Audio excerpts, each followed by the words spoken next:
Bueno, gracias nuevamente por estar con nosotros y continuar con nuestra programación a esta hora de la mañana, cuando tenemos una influencia de sistemas atmosféricos que están generando lluvia en las últimas horas, así es que desde ya tengan muchísima precaución, tal y como lo escuchábamos en la información que nos daba Luis Amayoa.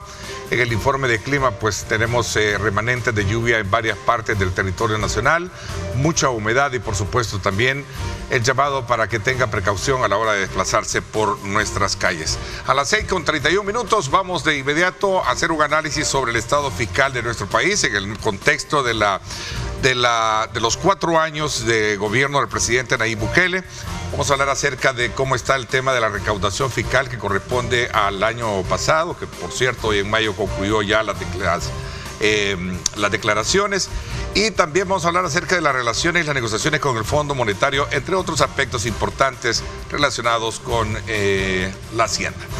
Gracias por acompañarnos, ministro. Quiero darle la más cordial bienvenida al ministro de Hacienda, licenciado Alejandro Zelaya. Gracias por acompañarnos. Bienvenido, ministro. Muy buenos días, Ernesto. Muy buenos días también a los televidentes del espacio de entrevistas de Canal 21.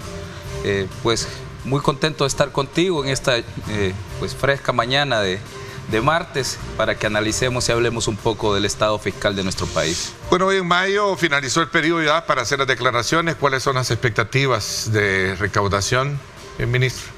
Bueno, hasta el momento, Ernesto, considerando, ¿no?, el contexto mundial de la economía, ¿no? Sí vemos que vamos por buen rumbo. Hemos hasta el momento alcanzado las metas tributarias que nos habíamos planteado hasta el momento a nivel de ingresos, tanto en el impuesto sobre la renta como también respecto del IVA. Hay algunas pequeñas variaciones, pero hay que entender también que estamos en un contexto en el que pues recientemente hemos tenido ya una crisis bancaria en la economía global, tanto en Europa como en Estados Unidos.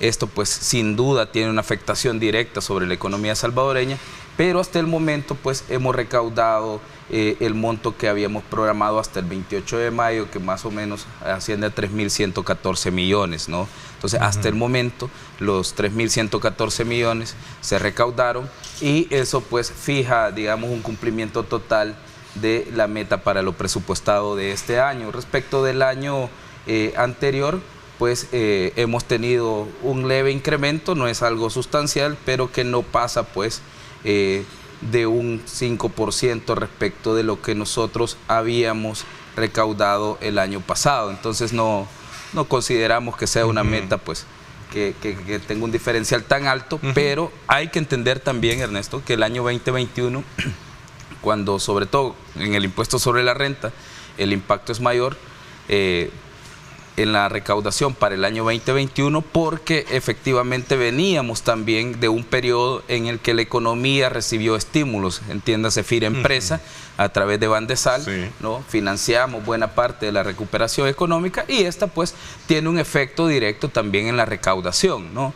Entonces, por eso es que también esas variaciones digamos, para nosotros son alentadoras en el entendido de que hay un contexto mundial de crisis y que nuestra economía lo ha resistido bastante bien. No hemos tenido noticias recientes respecto de la inflación, ¿no?, como lo teníamos el año pasado. Si tú recuerdas, el año pasado tú me preguntabas por el tema del subsidio de los combustibles. Sí. El subsidio del combustible, pues ya gracias a Dios, a partir de este año empezamos a limitar el gasto. Evidentemente, sí hay que intervenir nuevamente al tener una variación que sea sustancial en los precios y que pueda afectar en la economía, vamos a intervenir. Pero hoy por hoy pues nos hemos estado evitando ese tipo de gasto, ¿no? Entonces vamos saliendo poco a poco de la crisis y nuestra economía está pues recibiendo o está, digamos, teniendo el desempeño que nosotros esperábamos para estas alturas del año. Estos factores externos de los cuales usted me hablaba, ¿siguen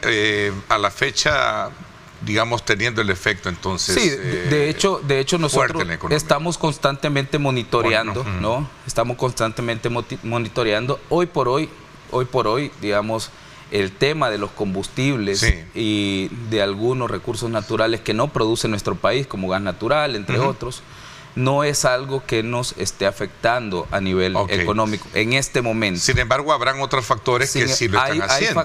Hay factores como la inestabilidad financiera bancaria en Estados Unidos, ¿no? Ya hemos visto recientemente la quiebra de 3 bancos pues bastante emblemáticos.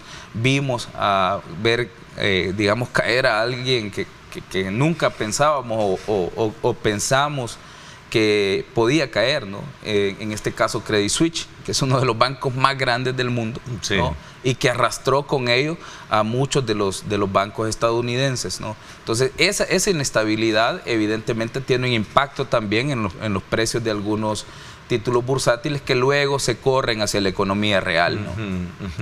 Ministro, y a propósito, bueno, hay un debate importante, se espera que se hagan las aprobaciones pertinentes en el Congreso para evitar todavía esta inestabilidad de las cuentas bancarias o financieras en los Estados Unidos. Creo que hoy o para mañana se tenía previsto. Sí, el Congreso estadounidense está en una carrera contra reloj para elevar el techo de deuda. ¿Sí?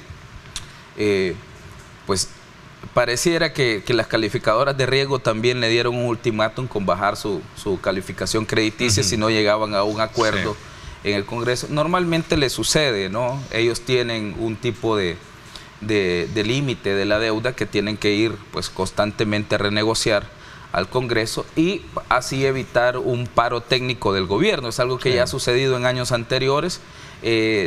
Realmente a nosotros no nos preocupa tanto porque básicamente se cierra simbólicamente el gobierno, ¿no?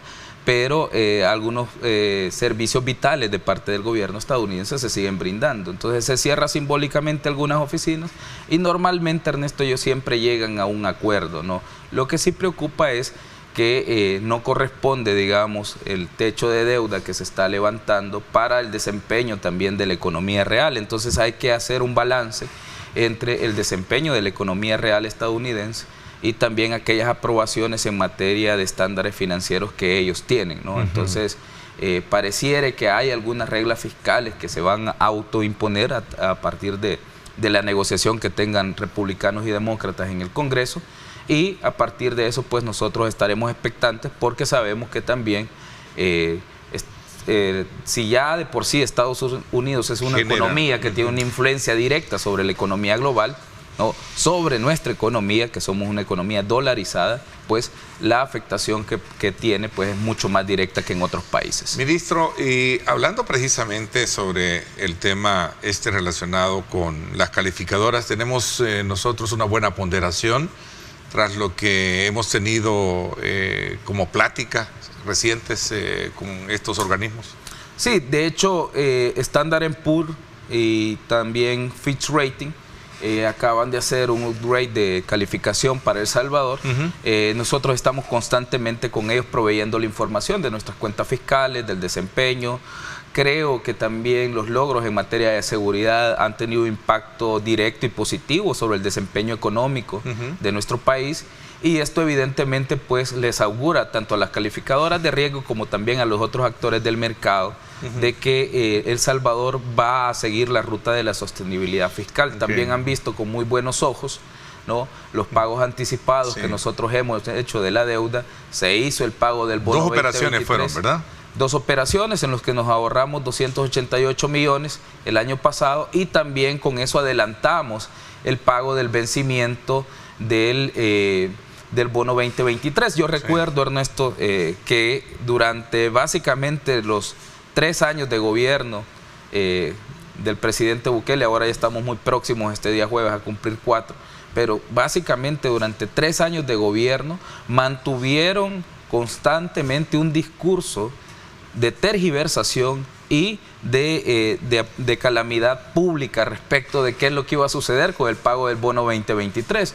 Entonces, ¿quiénes mantuvieron este discurso? Algunos actores o algunos analistas ligados a los partidos que anteriormente gobernaron nuestro país y que saquearon sistemáticamente las arcas de nuestro país. Entonces, este tipo de personas, analistas ligados a Arena, al FMLN, que nunca denunciaron la corrupción de sus partidos y que fueron parte de los esquemas de saqueo público en nuestro país, son los que se encargaron de diseminar en todos los medios internacionales y nacionales el discurso de que el país no iba a pagar el bono 2023. Y eso evidentemente afectó la visión que tenían las calificadoras de riesgo. ¿Todo eso gracias a una solvencia fiscal o hubo que tomar dinero de otras áreas? No hemos tomado dinero de ninguna área en específica, evidentemente tanto para financiar la brecha presupuestaria, para financiar también los proyectos que se ejecutan desde el Ejecutivo.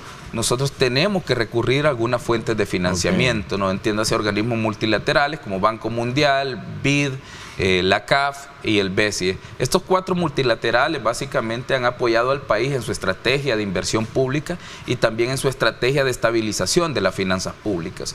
Entonces, cuando nosotros, por ejemplo, el Banco Mundial nos financia un proyecto de primera infancia, esos fondos son fondos que yo ya no tengo que sacar del Fondo General de la Nación. Entonces, de alguna medida también, en alguna medida, aunque sean proyectos de inversión, ayudan a hacer algo que en finanzas se conoce como sustitución de fuentes, es decir, buscar una nueva fuente de financiamiento para un proyecto que yo ya tenía previsto hacer. Entonces, eso nos fortalece por el lado también del Fondo General de la Nación y nos permite seguir dando resultados en materia de seguridad, porque cuando estaba la pandemia, Ernesto, nosotros teníamos que invertir en las vacunas, por ejemplo.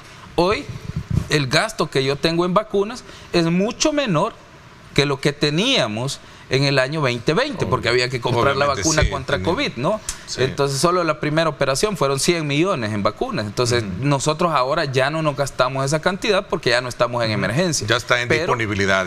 Hemos reorientado esos fondos hacia la lucha contra las pandillas, hemos reorientado esos fondos a la infraestructura y a seguir dando servicios de educación, continuar manteniendo las condiciones de nuestra Fuerza Armada y a todos aquellos que luchan día a día por nuestra seguridad, pero necesidad de fondos siempre hay. Entonces, gracias a Dios hemos hecho un buen manejo hasta el momento, hemos logrado pagar nuestras obligaciones y sobre todo aquella obligación mayor que son las necesidades del pueblo salvadoreño. Y esta noticia que circuló en la que se decía que se había tomado dinero incluso creo del fondo de pensiones, ¿qué respuesta se tiene a eso, ministro? Es totalmente falso, Ernesto. No se ha tomado dinero del fondo de pensiones. De hecho, la ley prohíbe expresamente que nosotros tomemos del fondo de pensiones, que es, digamos, lo que pasó, para explicarlo un poco. Cuando se formuló el presupuesto 2023, se habían incluido, ¿no?, algunos, digamos, el pago de las obligaciones de los CIP, ¿no? Entonces, con la reforma de pensiones, esos fondos, evidentemente, ya no iban a ser necesarios. Entonces, ¿por qué se llegó a un acuerdo con, digamos, los administradores de fondos de pensiones para que se mantengan los beneficios, el rendimiento de las obligaciones sean mayores, pero las deudas no desaparecen? Entonces, no hemos tomado ni un solo centavo del fondo de pensiones, Ernesto. Entonces, eso para claridad.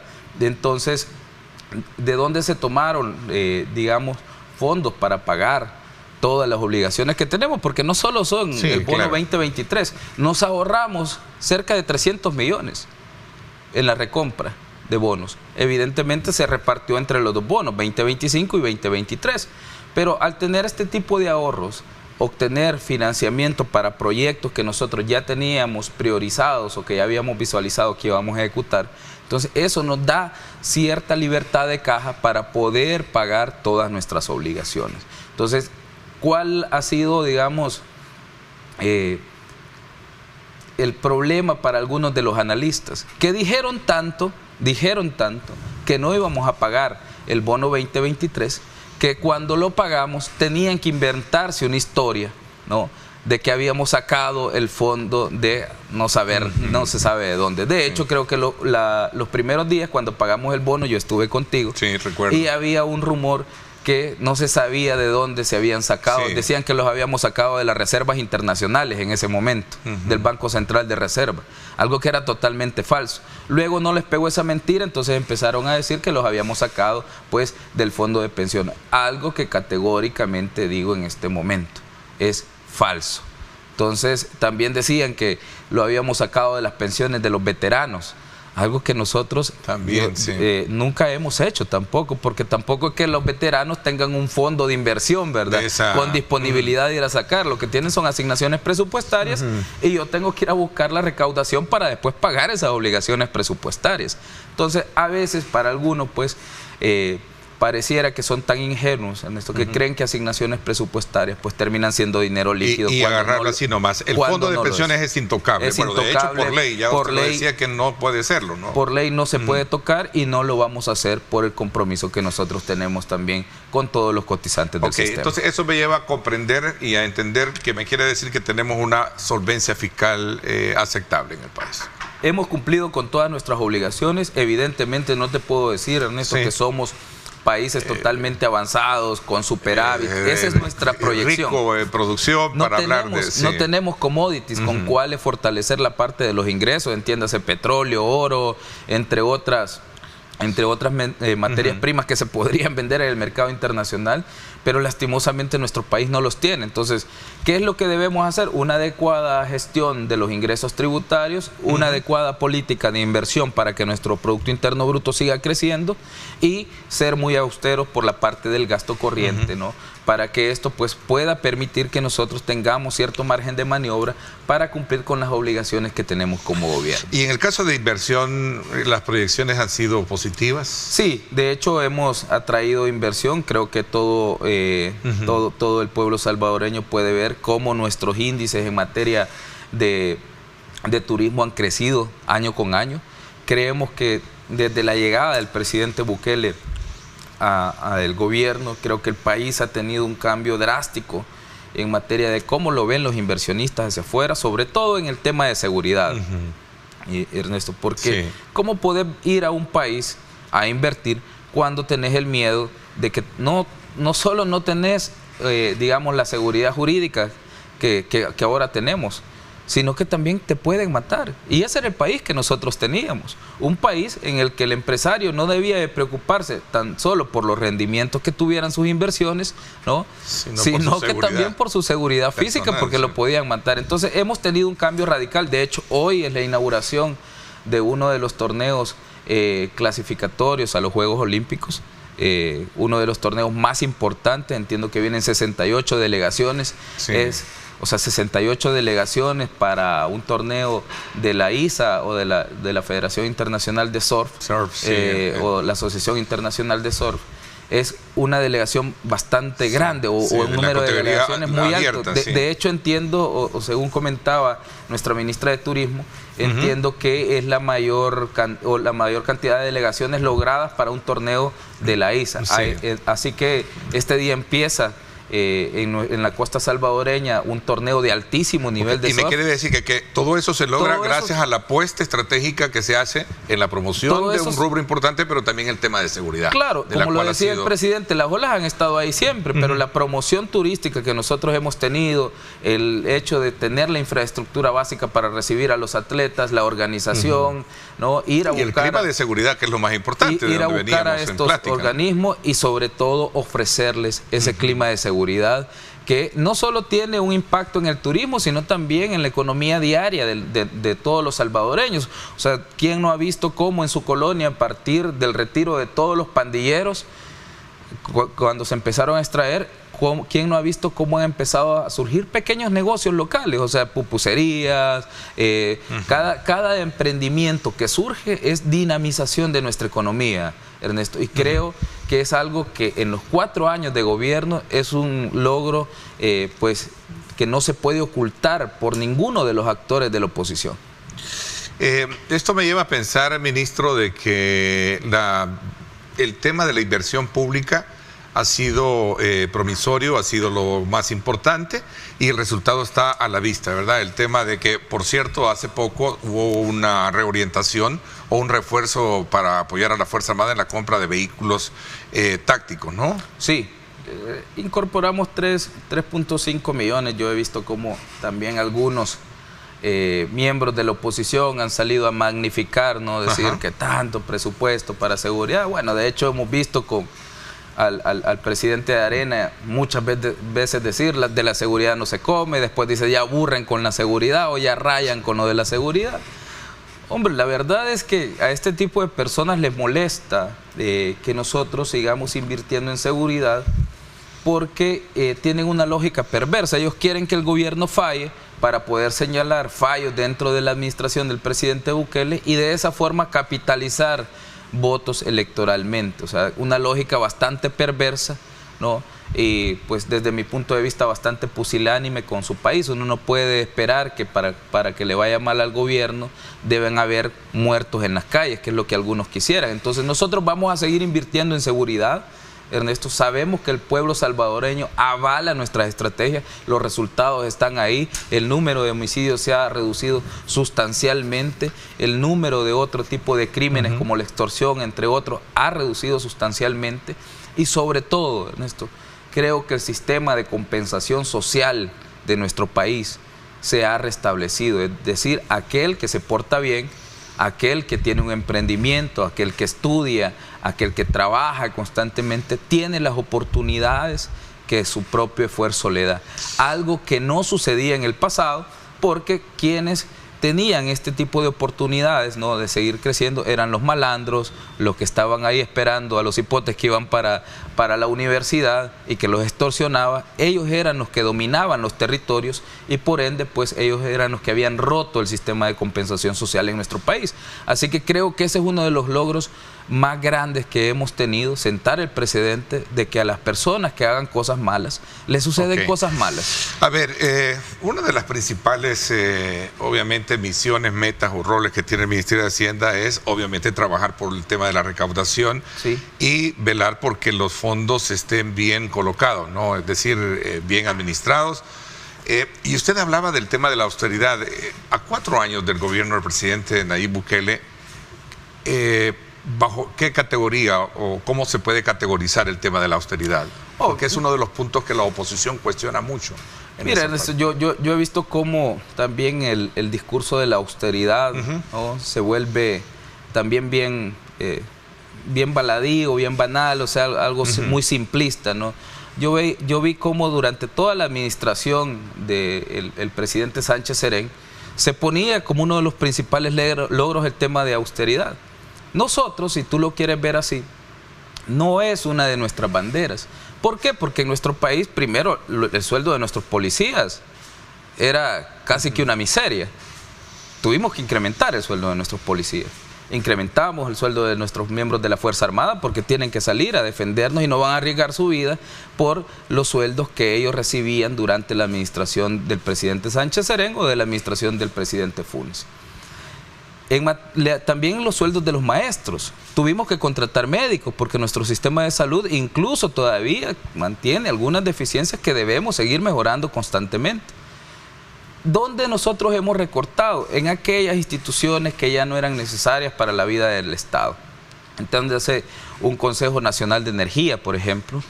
¿Para qué teníamos un Consejo Nacional de Energía si bien podía ser una dirección de la CEL?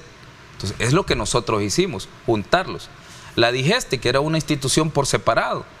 Ahora la DIGESTI, que es una unidad o una dirección del Banco Central de Reserva, que ya de por sí llevaba las estadísticas del sistema de cuentas nacionales. Entonces juntamos las funcionalidades que estos tenían y hemos hecho estamos construyendo un Estado mucho más chato, como le llamaríamos, ¿no? No un Estado tan grande, pero un Estado que funcione en sus partes básicas, entiéndase, en educación. En educación nosotros no tenemos por qué ser austeros, tenemos que apostarle a seguir invirtiendo en educación, a seguir teniendo una política pública de gasto expansivo, porque nuestro país necesita más educación. Entonces vamos a seguir invirtiendo. Entonces, ¿dónde se han recortado? La partida secreta. Yo creo que a estas alturas del gobierno mucha gente lo habrá olvidado. Pero en mi país, en nuestro país, todos los años constantemente se incluía una partida en los gastos de presidencia que se llamaba partida de gastos reservados. Y desde ahí se saqueaban sistemáticamente los fondos públicos. Entonces, ¿qué hizo el presidente Bukele desde el primer año de su gestión? Anular por completo la partida secreta. Entonces, hemos reducido los gastos donde estaban escapándose flujos que no permitían llegar al desarrollo y hemos reorientado los fondos públicos a esas áreas que sí necesitan inversión para potenciar el desarrollo, Ernesto. Y creo que esa es la gran diferencia. Entonces, durante los gobiernos de izquierda es muy común que se hable de los temas de austeridad, pero no hablan de la austeridad importante, de la austeridad de detener la corrupción y de atacarla directamente. Y creo que el presidente Bukele ha sido muy claro con eso y ha mantenido su política durante los 4 años de gobierno. Ya vamos a hablar acerca también del resultado que ha tenido su lucha contra la evasión a partir del programa los jueves de evasión fiscal, ¿verdad? Así se llama, ¿no? Los jueves de evasores. Jueves de evasores. Y me gustaría de alguna manera cerrar este capítulo, aunque yo creo que ya estoy contra el tiempo para irnos a la pausa, pero esto que tiene que ver precisamente con el tema sobre las demandas que se tienen sobre el mantener subsidios y otros aspectos importantes dentro de la población. Toda esta solvencia o esta estabilidad, llamémosle quizás la estabilidad misma de la cual usted me habla, da pie para pensar de que hay garantía para dar cobertura en el tema de subsidios a la población. Me voy a la pausa y regreso un poco, claro, y hablamos de estos elementos. Gracias por estar con nosotros. Son las 6:57. Gracias por acompañarse de nosotros. Bueno, gracias nuevamente por estar con nosotros a esta hora de la mañana. Saludos muy cordiales a nuestros buenos amigos que están conectados a través de nuestras plataformas digitales y también a quienes nos están viendo a través de nuestra frecuencia abierta. Continuamos nuestra conversación con el ministro de Hacienda, Alejandro Zelaya, en el marco del cumplimiento de los 4 años del gobierno del presidente Nayib Bukele, hablando precisamente sobre el estado de la situación fiscal del país. Ya escuchamos un repaso por los diferentes aspectos y compromisos de los cuales asume como su rol, pero hay otros elementos importantes que me gustaría todavía entender y comprender, que tienen que ver precisamente con estos otros demandas que se hacen en cuanto para la sostenibilidad que pueden tener el tema de los subsidios que se dan precisamente a la población que lo necesita. Sí, de hecho, Ernesto, nosotros, como todos saben, no producimos petróleo, ¿verdad? Entonces, al tener un parque vehicular que funciona constantemente o que funciona básicamente quizá en 99% o más que eso, con base a derivados del petróleo, entiéndase diésel y gasolina súper irregular, cuando existe algún tipo de incremento pues sustancial en el precio internacional del crudo, tenemos una afectación directa en nuestra economía y es algo que se llama inflación por costos, ¿no? Incrementa el valor que cobran el transporte por llegar la mercadería desde San Salvador a San Miguel, por ejemplo, o traerla desde el puerto de Acajutla hasta San Salvador, entre otros tipos de costos que también pues están totalmente definidos por el precio del combustible. Entiéndase que aquellas compañías que, por ejemplo, sus máquinas trabajan con diésel o que se necesitan diésel para estar encendidas y a partir de ahí generan la producción. Entonces hay una afectación directa en el precio final de los productos. Entonces eso al final termina derivando pues un menor poder adquisitivo de la población salvadoreña y se convierte eso en un efecto de bola de nieve, ¿no? Entonces, ¿qué es lo que nosotros hacemos o qué es lo que se pretende hacer desde la caja fiscal? Decirle a los 4 grandes distribuidores, por ejemplo, del combustible, nosotros vamos a pagar parte de la factura para que no la pague la población. Y a eso es lo que nosotros llamamos un subsidio.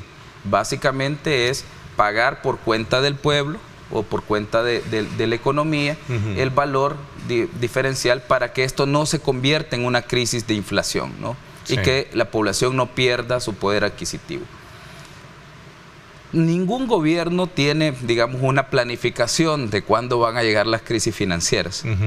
Nosotros el año pasado, después de haber recuperado nuestra economía, creíamos que ya estábamos, digamos, enrumbados y estábamos en un buen momento para continuar con el crecimiento económico que nosotros teníamos previo a la pandemia. No contábamos con que el precio del combustible se iba a agravar por el inicio de la guerra entre Rusia y Ucrania, que fue donde se empezó a agravar la distorsión en los precios de los combustibles.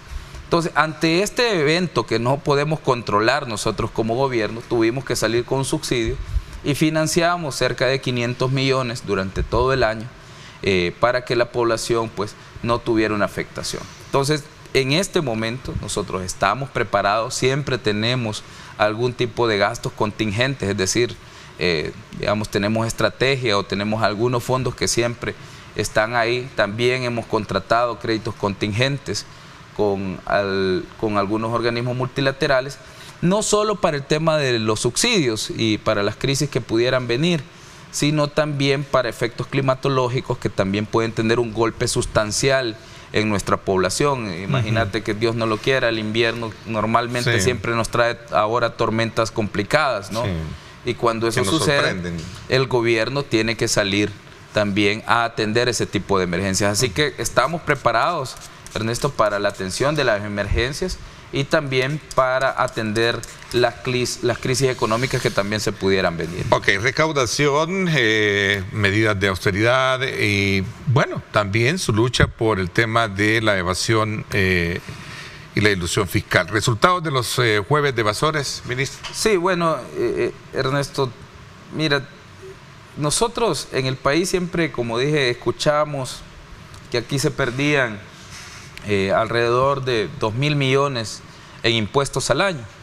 Nosotros, si comparamos la cifra que se recaudaba en el año 2018 con la cifra de ingresos que obtuvimos en el año 2022, son cerca de 1.800 millones el diferencial entre lo que se recaudaba en el año 2018 y lo que terminamos recaudando en el año 2022. Entonces, ¿cómo logramos cerrar esa brecha de 1.800 millones? Pues a punta de utilizar todas las herramientas que tiene el Ministerio de Hacienda y que siempre ha tenido, porque el Ministerio de Hacienda siempre tuvo la facultad de judicializar los casos ante la Fiscalía General de la República. ¿Qué es lo que pasaba? Les tenían miedo o normalmente pues estaban comprados o estaban ligados a ciertos sectores o grupos de poder los que administraban la política pública, es decir, el ministro de Hacienda estaba coludido con algunos empresarios, no se perseguía la evasión en los principales rubros que sí se sabía que existía, ¿no? Y no se perseguía aún a sabiendas de que estaban ahí.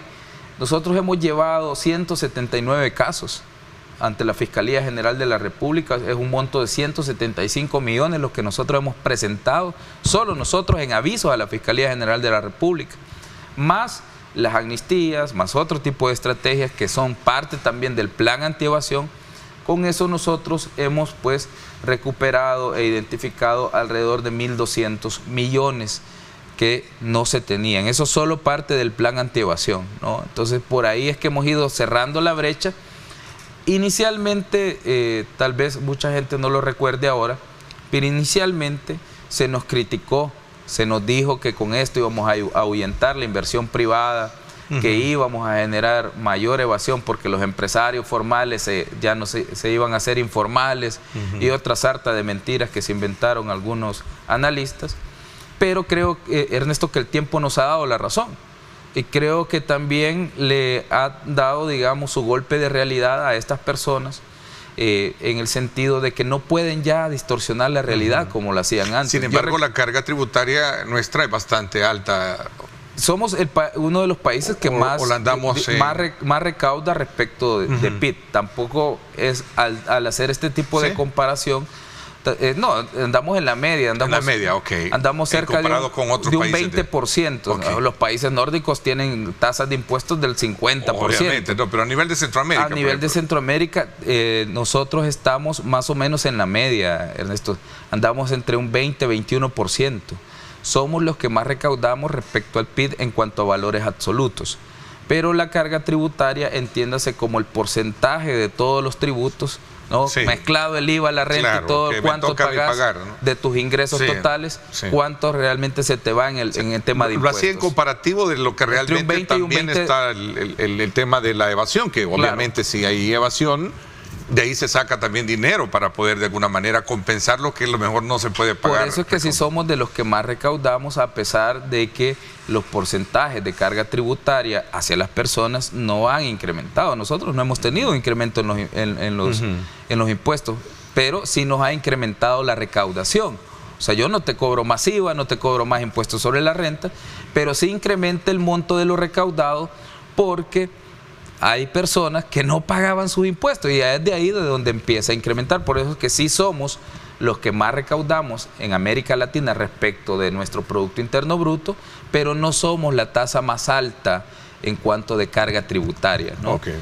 Entonces, porque lo que estamos haciendo es que los que paguen, los que no pagaban, ahora paguen. Que estén pagando más. Que es una de las cosas que me criticó la ANET. Yo recuerdo que la ANET nos sacó un comunicado, y también FUSADES, ambos salieron con un comunicado cuando nosotros empezamos con el plan antievasión. El tiempo se ha encargado de ponerlos en su lugar y también de darnos la razón a nosotros como Ministerio de Hacienda en el sentido de quien debe pagar impuestos debe pagarlos de acuerdo a como lo pagamos todos y de acuerdo como está establecido en la ley, Ernesto. No podemos permitir que el delito de evasión sea un delito de cuello blanco, un delito silencioso y sobre todo un delito tolerado en nuestra sociedad. El evasor de impuestos no solo causa el daño de no pagar los impuestos, sino que le roba la oportunidad a nuestros niños de tener mejores escuelas, a nuestros adultos de tener mejor atención en salud, a nuestras comunidades de tener mejor seguridad. Entonces nos roban el desarrollo, nos roban la esperanza.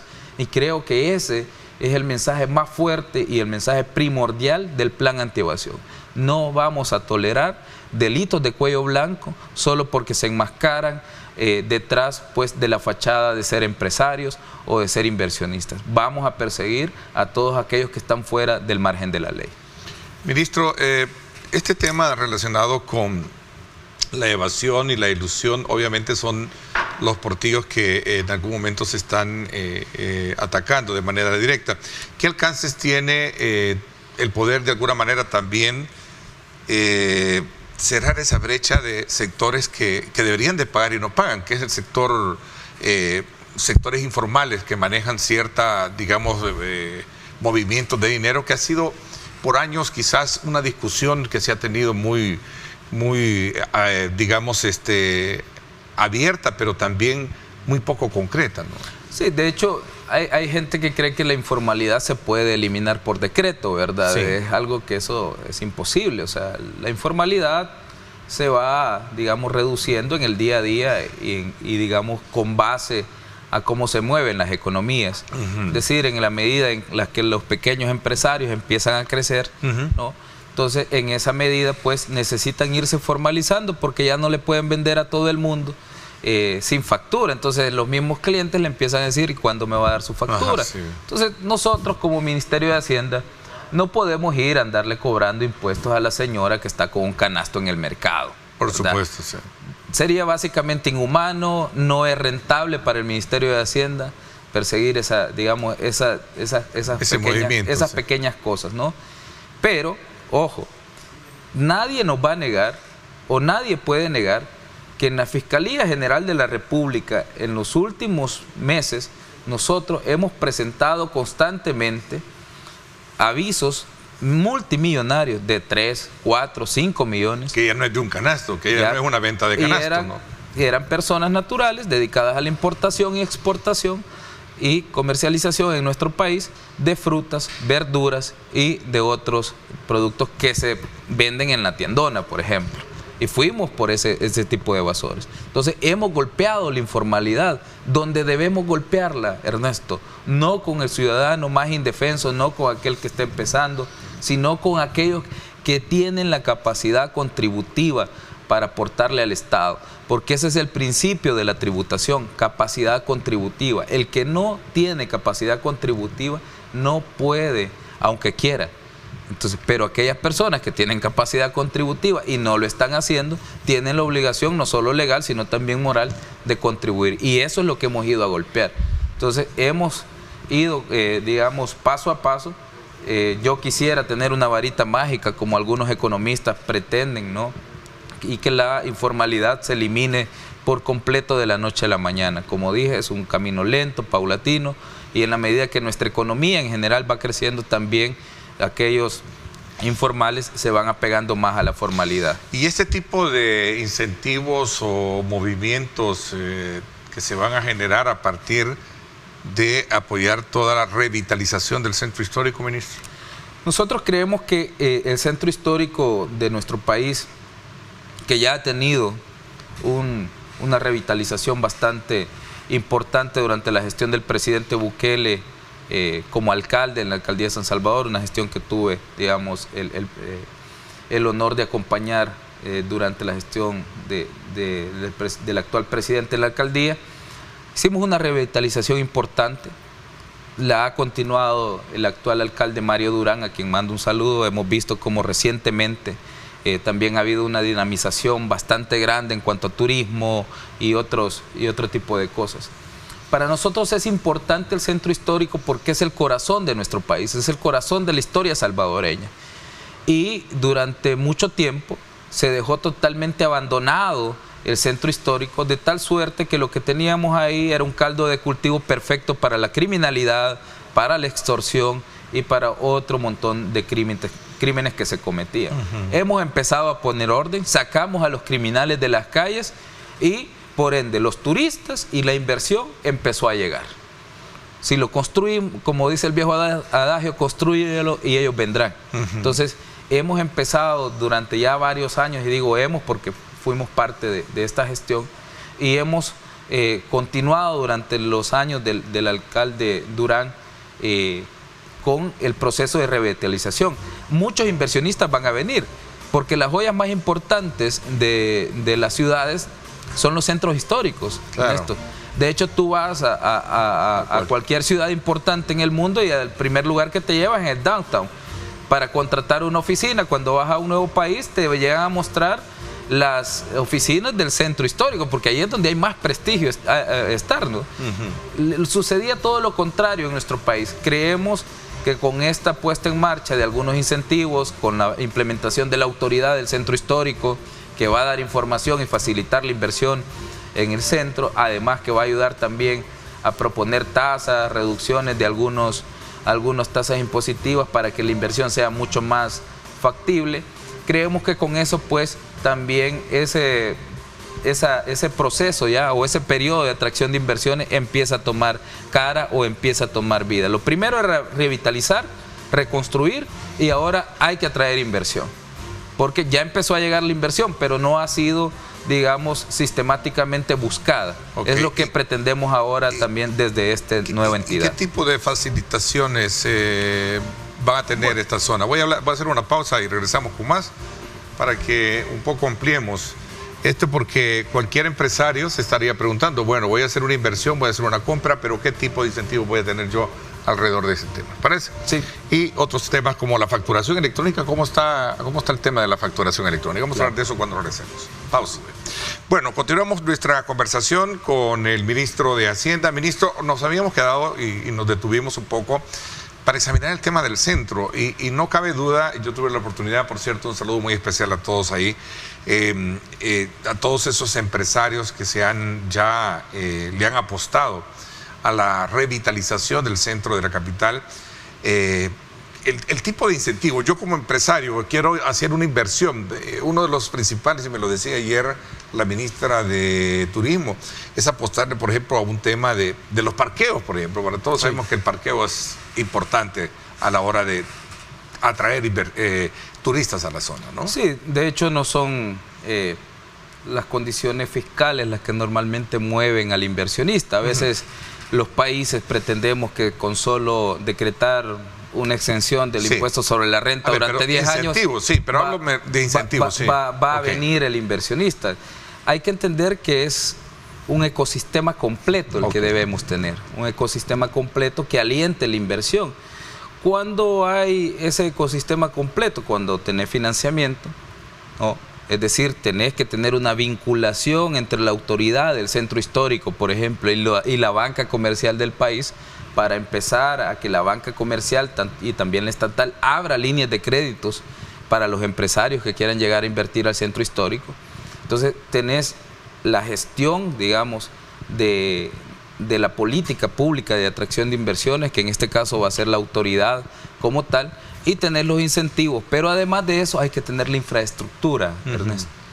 Y entonces, como tú muy bien lo señalas, el tema de parqueos es un tema pues primordial, sobre todo para las ciudades. O sea, en todas las ciudades del mundo el tema de parqueo es complicado, en todas las ciudades, sobre todo en los centros históricos es siempre complicado el parqueo. Entonces hay que buscar las opciones adecuadas. Es la Alcaldía de San Salvador, es la OPANS, es la autoridad, son los empresarios también unidos en un solo sistema que encontrarán cuáles son las soluciones necesarias. Por eso se ha creado esta institucionalidad, para que pueda coordinar todo el concepto de lo que se está buscando, porque como dije, no es solo decretar no vamos a cobrar impuestos, o sea, puedes tú decir no vamos a cobrar impuestos en tal municipio del país, pero si el empresario no ve un mercado meta en ese municipio del país, si le cuesta facturar, entonces no va a ir a poner la empresa para perder su dinero. Necesita varias condiciones y necesita el ecosistema completo. Es lo que estamos tratando de construir en el centro histórico. No se construye de la noche a la mañana, pero creo que hemos dado pasos importantes, como dije, durante ya 2 periodos de alcalde, ¿no? Y creo que esos pasos no se van a detener en el futuro. Creo que a todos los alcaldes, creo que al exalcalde Mason se le exigía por parte de la población que si por qué había dejado abandonada la remodelación o la revitalización que estaba haciendo el exalcalde Bukele en aquel momento. Ahora la ha retomado el alcalde Mario Durán, y tú has visto cómo la gente empieza a ir a la iglesia del Calvario, cómo empieza a ir a bailar en el centro, cómo empiezan a ir a ciertos lugares que antes no los visitaban o que estaban mal vistos, porque el centro siempre, digamos, en el ideario colectivo salvadoreño, siempre se veía como un lugar sucio, peligroso, no vayas ahí, te van a matar, te van a robar, ¿no? Entonces la gente iba casi que por necesidad y por obligatoriedad de ir. Hoy es todo lo contrario. Hoy van por su propia voluntad, pueden recorrer las calles del centro de San Salvador por la noche, pueden ir a ver las joyas arquitectónicas que tenemos ahí. De hecho, el alcalde Durán, vi que posteaba hace poco los trabajos que están haciendo frente al Palacio, ¿no? Entonces entiendo que una vez que termine estos trabajos que están haciendo frente al Palacio Nacional, va a ser, digamos, una visión muy distinta, una visibilidad bien distinta la que va a tener tanto la plaza como el Palacio, y así pues creo que pueden ir dando pasos para poder atraer la inversión. Voy a aprovechar a hablar también de otro tema. Estamos a las puertas de entrar a un periodo electoral. Y me gustaría saber cómo está el tema de la deuda política para los partidos. Sí, hemos pagado hasta donde recuerdo en este momento, yo no recuerdo que tengamos a ninguno de los partidos políticos, excepción hecha por Arena, que pues la deuda política del partido como tal fue objeto de extinción de un proceso de extinción de dominio, ¿no? Entonces, ¿por qué? Por la desviación de las donaciones de Taiwán durante los terremotos del año 2001. O sea, casi algunas personas han olvidado ya que Arena se robó, y eso porque ya está dictaminado de esa forma, se robó fondos que estaban dirigidos a las personas que resultaron afectadas por el terremoto de 2001. Entonces, por parte de la Fiscalía General de la República hubo un proceso de extinción de dominio, y la deuda política fue parte de ese proceso de extinción de dominio, ¿no? Entonces, creo que es un precedente importante para que ningún partido político en el país vuelva a creerse o hacer un mecanismo de corrupción y de lavado de dinero como lo fue Arena durante su gobierno. Y lo digo abiertamente, Ernesto, aunque yo sé que algunos miembros de ese partido se molestan, pero Arena como tal fue un mecanismo de lavado y de corrupción para saquear las arcas del Estado por ciertos grupos de poder en nuestro país. Esos mismos grupos de poder que ahora les molesta y están en contra de las estrategias de seguridad, que están en contra también de los avances que tenemos en materia de educación, salud, infraestructura, entre otros rubros que el país evidentemente ha avanzado durante los 4 años de gobierno del presidente Bukele. Ministro, sin embargo, los partidos políticos pueden pedir un adelanto, ¿no? Sí, todavía no ha llegado la fecha para que los partidos políticos soliciten un anticipo. Habría que ver qué partidos políticos participarán en la contienda y a ver quiénes de ellos también solicitan parte del anticipo, ¿no? Entonces, en ese momento, cuando lo soliciten, se hace una evaluación del estado de las finanzas públicas, y a partir de eso, pues, se decide qué tipo de estrategia vamos a usar. Durante la pandemia, tú recuerdas que yo le pedí a los partidos políticos, pues que no solicitaran el anticipo, evidentemente pues orientado por el estado de las finanzas públicas en ese momento.